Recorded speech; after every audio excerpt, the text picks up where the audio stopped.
Good afternoon, ladies and gentlemen. Thank you very much, Reese, for your introduction. I will say that Reese is up for re-election to the board of the National Museum of Bermuda a week Thursday, so I gave him indications that one wanted to hear the right sort of things at his introduction, should he wish to continue. Ladies and gentlemen, could I have the first picture? Oh, maybe I'll have to do it. Excellent. Can these lights be turned on a bit? Well, ladies and gentlemen, it's a pleasure to speak to you today, to give you a sort of a brief overview of some of the matters relating to the history of Bermuda over the last 400 or 500 years, and to relate them in a minor way to the work that many of you carry out here in Bermuda.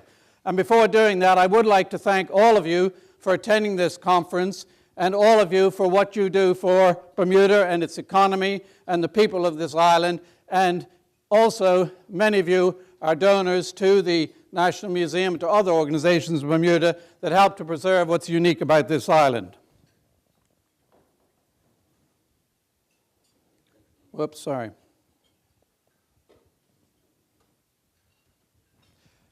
Ladies and gentlemen, Bermuda had a birth get this down, some millions of years ago on the mid-Atlantic ridge. On the mid-Atlantic ridge here, which is this major underground mountain range with cracks in it which end up in Iceland.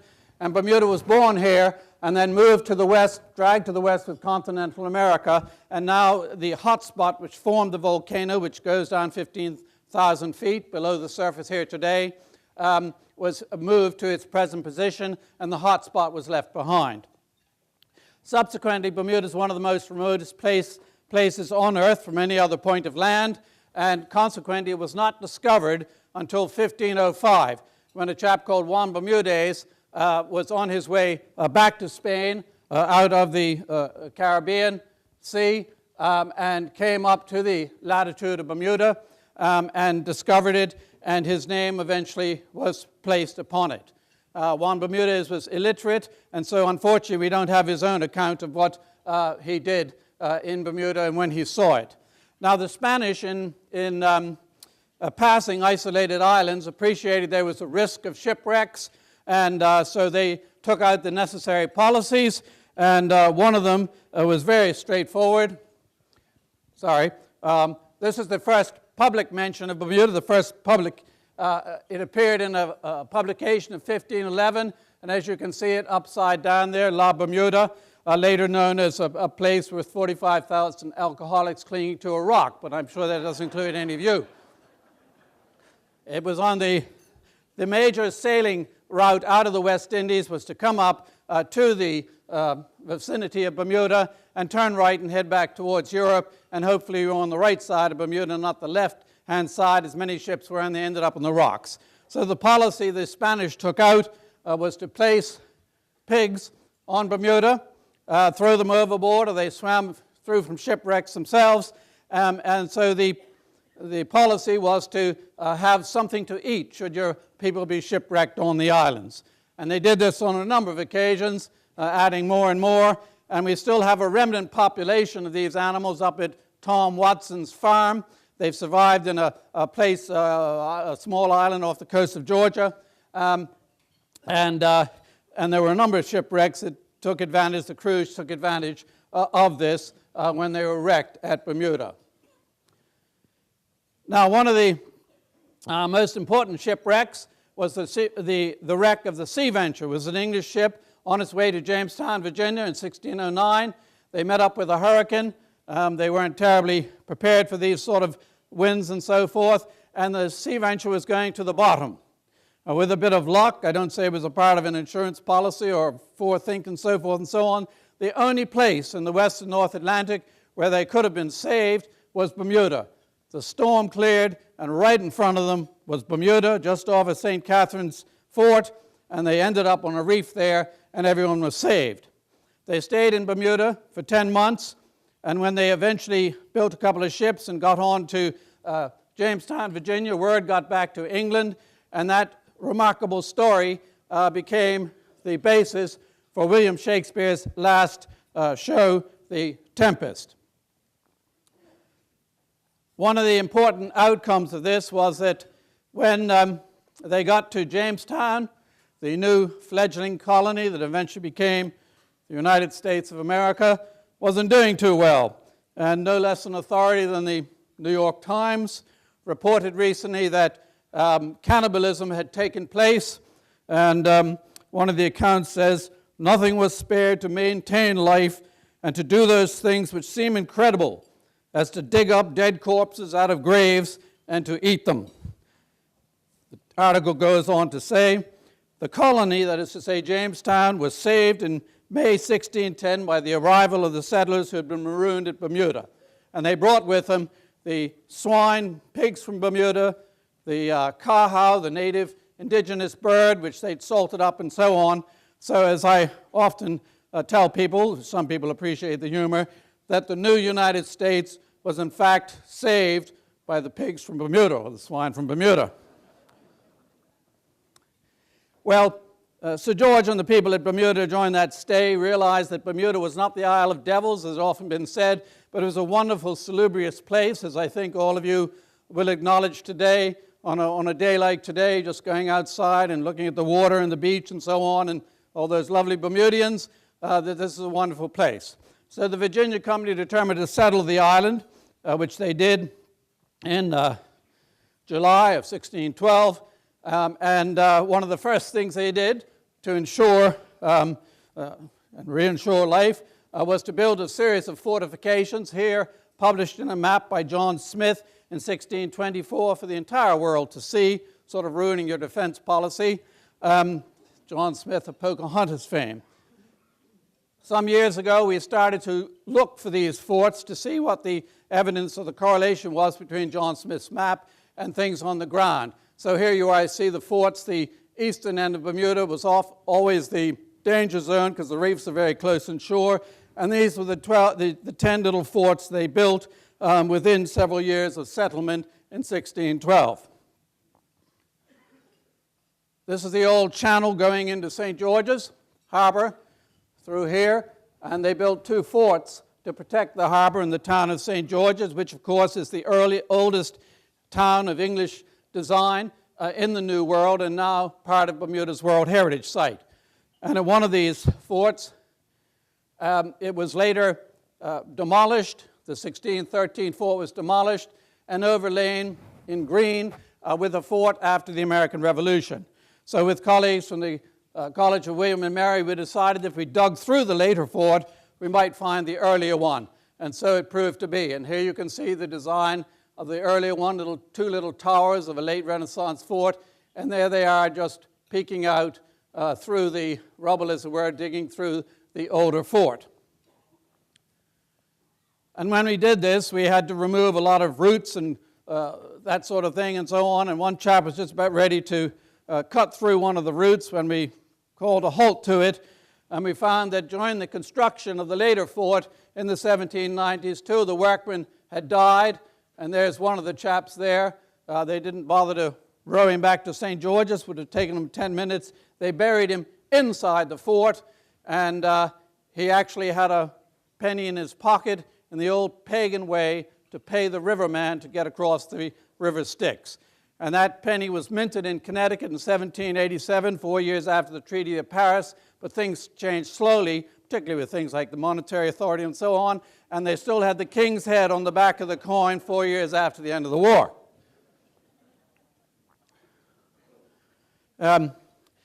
Anyway, life continued in Bermuda basically until 1684 as a private company, a corporation, and the island was divided up into shares, which you see in the old maps, and given out to shareholders in London.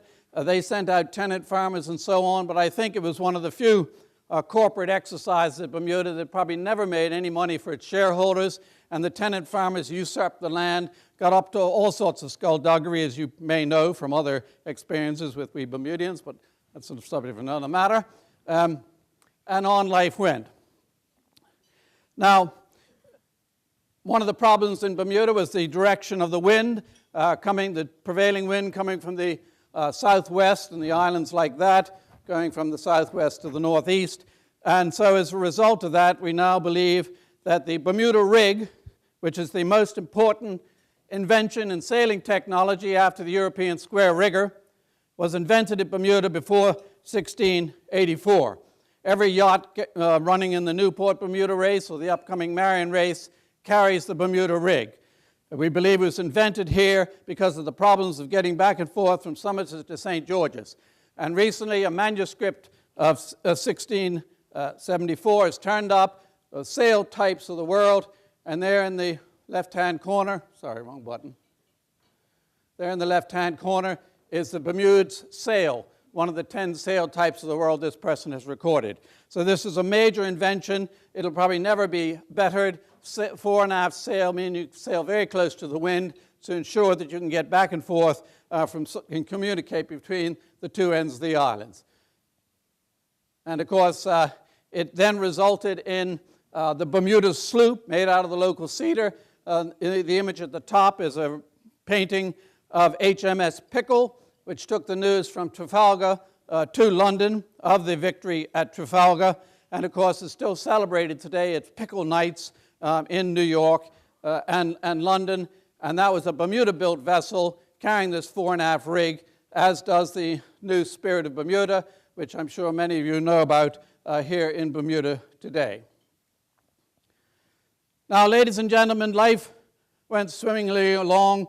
In a way, the company was dissolved in 1684, and the Crown, the British government, took over the administration of Bermuda. But then we ran into that great unpleasantness of 1775, or whenever it was, some bullets flying around Concord or something like that, and Bermuda was cut off from its food supply, which has always basically come from the eastern coast of America. So in order to ensure the survival of Bermudians, we stole the gunpowder from the Governor's magazine, which is up here in the hill over St. George's, and then unbeknownst to us, deals were being cut with the new Americans, or Americans-to-be, and this is exemplified in this map of 1780.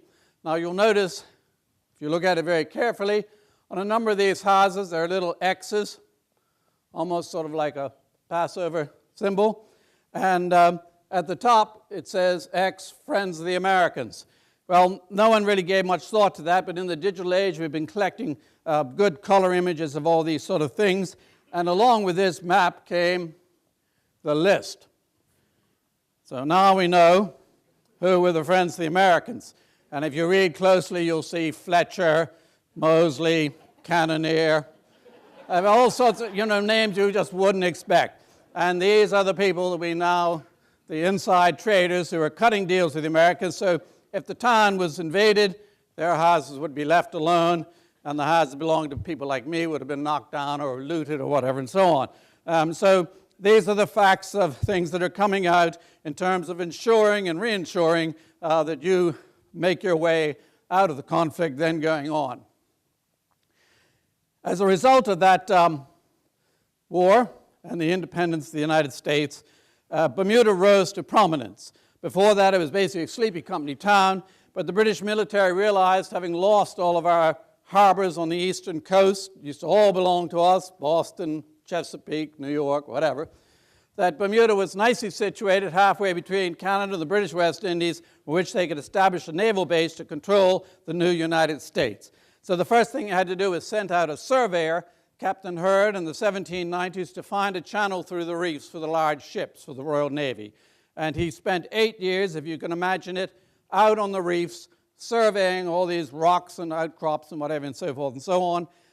But it wasn't until a couple of years ago that we found out that the original map still existed. Here you can see it laid out on the table. It's 13 foot by 7, one of the most remarkable pieces of ocean cartography in existence, and we now have a great digital copy of it.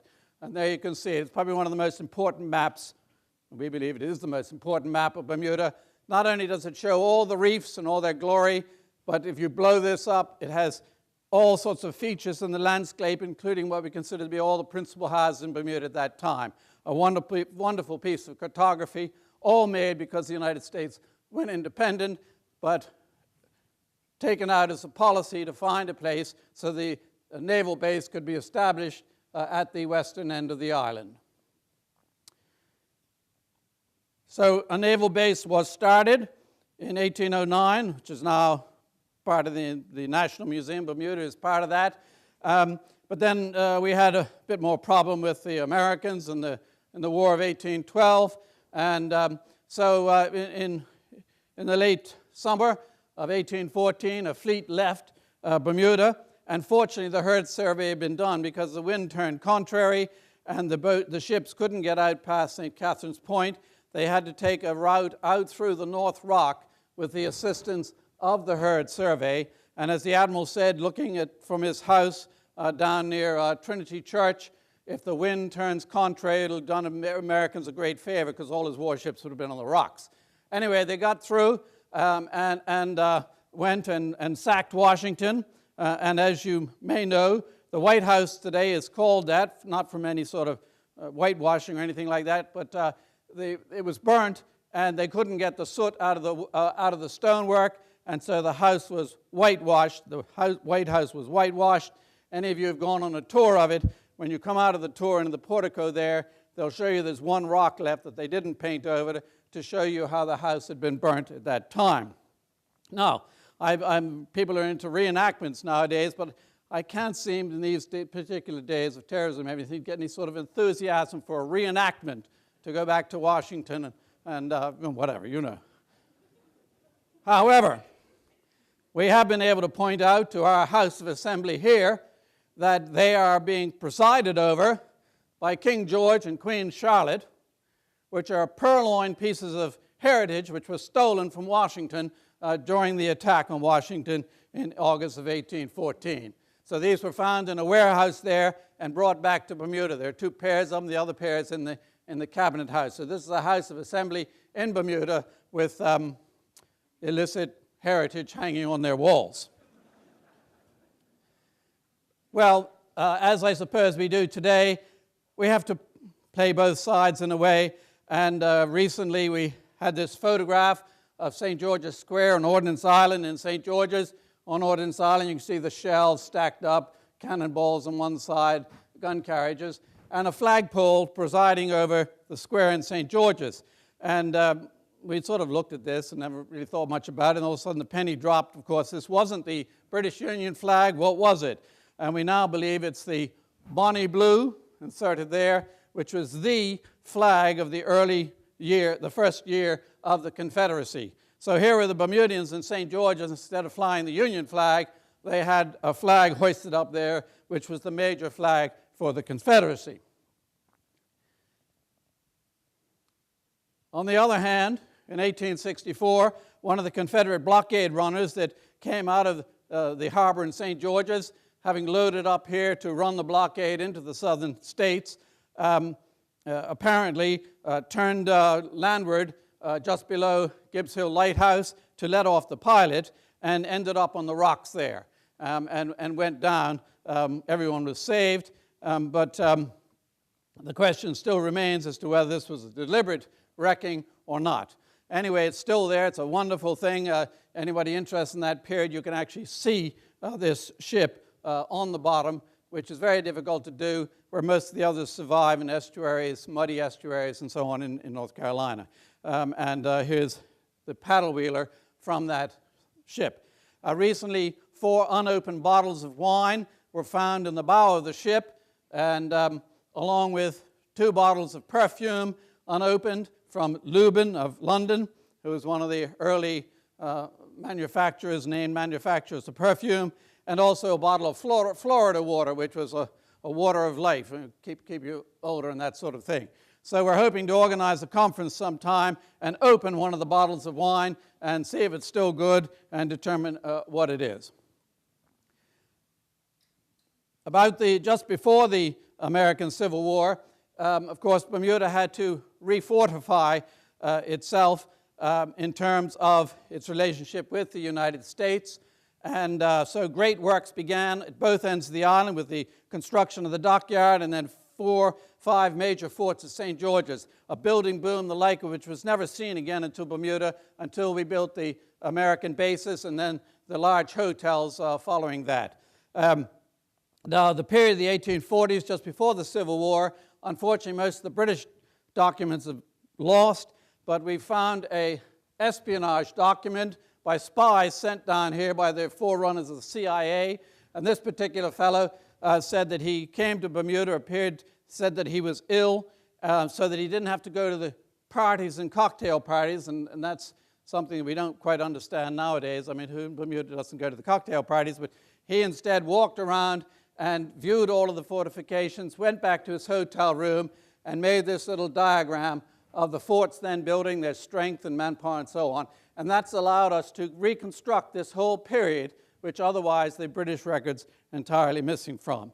So it just goes to show that espionage is good for ensuring heritage information survives. So these massive forts were built in the 1840s to hold Bermuda against an American invasion.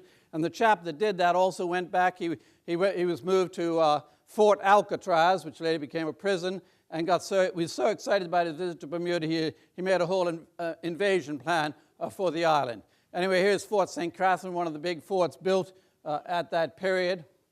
And of course, the other one was the great dockyard with the original museum at the head there and the great fort of the keep and the fortifications coming all the way down and closing an area of about 25 acres.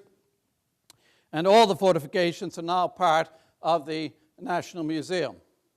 But in order to ascertain we've got what we have, in order to write a policy for preserving all of this, as you know, you have to gather the data. And so in this particular case, this is one of the outwork forts entered by a ditch by a tunnel underneath the main ditch. And now you have these 3D laser scanners. If you place one here in front of you in the room, it'll record everything out to a kilometer to accuracy about a half a centimeter. And then you can put color on it with your digital camera. And for recording things like tunnels, it's the only way to go. Now we have to see if we can make this thing work. Can you see if you can activate it? The gentleman at the back.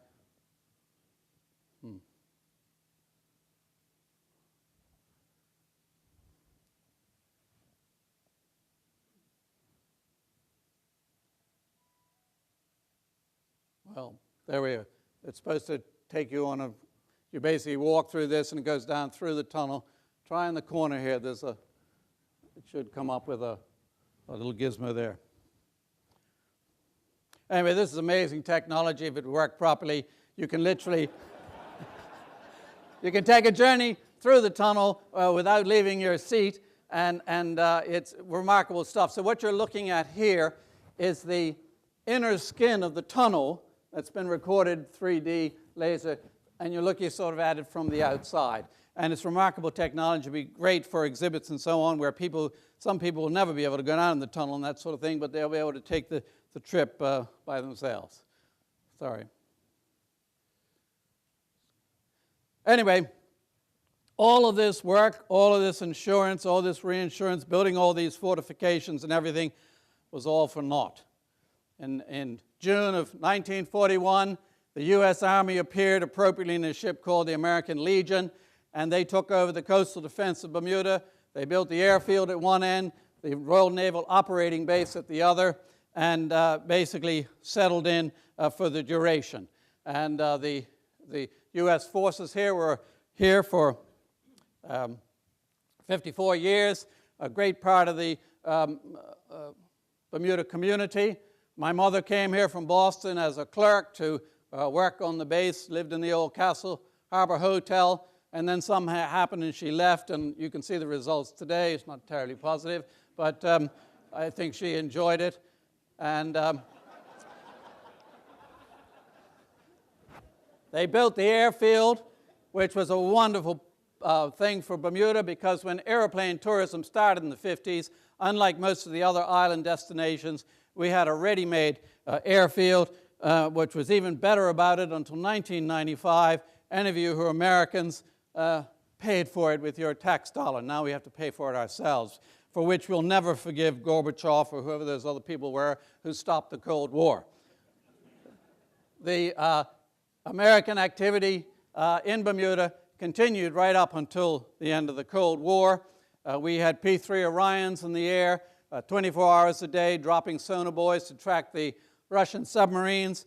And on Argus Bank, about 20 miles to the southwest of Bermuda, they built a sort of oil rig thing, which was called Argus Island. And from Argus Island, cables went out into a trench off Bermuda that the Russian submarines dropped into on their way to Cuba. And we eventually, a few years ago, a chap appeared from Richmond House and said, I found this in my office. And it was a beautiful 16-millimeter film of the construction of Argus Island. We were able to get hold of the 91-year-old engineer who built it, who is just as bright and as interested and so on as the day he built the thing. And he said we built it to take a 70-foot wave, of a 50-foot wave, and a 70-foot wave struck it after 10 years and immobilized it, as it were, and so they eventually cut it down and dropped it into the water. And thus ended Bermuda's military significance, which had been going for 200-plus years, but with the global peace and all that sort of thing, we've faded into relative obscurity. So to ensure things went on, we got into the tourist trade in a big way, and some of you older people might remember, you were here for college weeks, which was a wonderful time. We didn't go to school very much, but it was a great time. And then the idea was that you'd come back on your honeymoon, and this is an article that appeared in a U.S. publication, and as you can see, the honeymoon is already being offloaded, complete with their beds, and the chap's having his Bermuda shorts prepared for him before his visit to Bermuda. So at the end of all this, the Maritime Museum was established in 1974 in the 10-acre keep with the marvelous Commissioner's House on the top of it. Some of you may have had an opportunity to dine in. And we're a private institution constituted like an American museum with a board of trustees. We brought this whole property back into being. And to load the trustees down more, we've taken over 5 more acres so that the museum is now a 16-acre site constituting all the fortifications of the dockyard with a great casemate barracks, later a prison at one end, the Commissioner's House at the other. And when the restoration work is finished on that, it's going to be one of the finest museums in this hemisphere.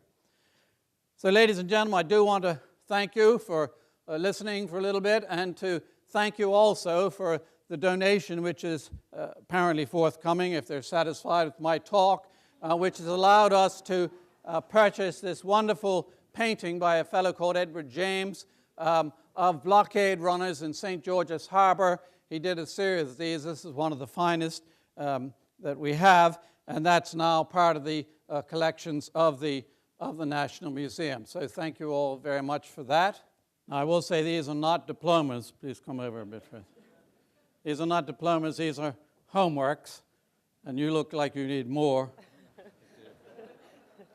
Thank you very That's much. a book on the fortifications of Bermuda over 300 years, and this is a reprint of, we do a weekly article called Heritage Matters to let people know what's happening, and we're now reprinting them as pure propaganda, but it's also homework. So I hope you enjoy that, and thank you for having me here today. Thank you very much. Thank you.